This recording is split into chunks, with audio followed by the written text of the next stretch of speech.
Hi, welcome to my YouTube channel.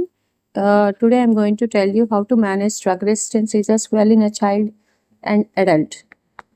Managing drug-resistant seizures in both children and adults require a comprehensive and systematic approach that involves careful evaluation, optimization of medications, potential use of combination therapy, and consideration of alternative treatments including surgery, dietary interventions, and neurostimulation.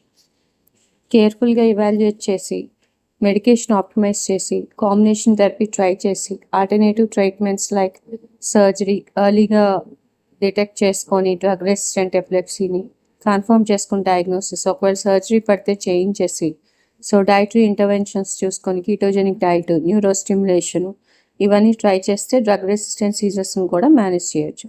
Evaluation and diagnosis. First step is to confirm true drug resistance by ruling out non-epileptic events, pseudo-resistance due to non-adherence, suboptimal dosing, pharmacological interactions or inappropriate medication choice.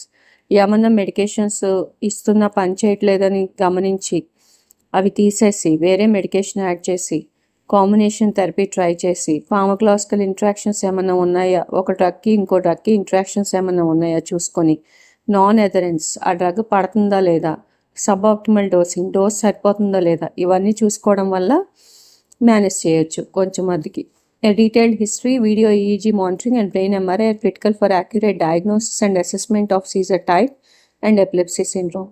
ఏదైనా epilepsy syndrome ఉందా Caesar type అనేది video EEG video ఎలక్ట్రోఎన్సెఫలోగ్రామ్ చేస్తే తెలుస్తుంది. And brain MRI కూడా దానికి diagnostic. Pharmacological management. The approach begins with trying to appropriately choose an anti-seizure medications as monotherapy based on seizure type. First 2 anti-seizure medication పెట్టి ఒకవేళ unsuccessful combination therapy with 2 anti-seizure medications is considered aiming for synergistic effects with minimal adverse events. ఒకవేళ అది unsuccessful మళ్ళీ combination therapy 2 anti-seizure మెడికేషన్స్తో పాటు ఇంకో drug add చేసి adverse events లేకుండా చూసుకుంటే అప్పుడు డ్రగ్ రెసిస్టెంట్ ఎపిలెప్సీని కూడా మనం కంట్రోల్ చేయొచ్చు. Dose adjustment should be carefully monitored, often with therapeutic drug monitoring to avoid toxicity and ensure efficacy.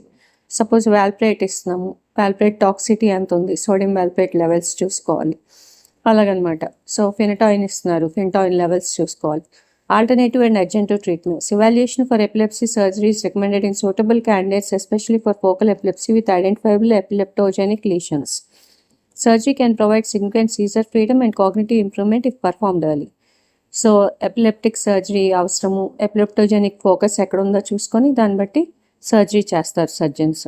Dietary therapies ketogenic diet try చేయొచ్చు, డీప్ బ్రెయిన్ స్టిమ్యులేషన్ ట్రై చేయొచ్చు, vagus nerve stimulation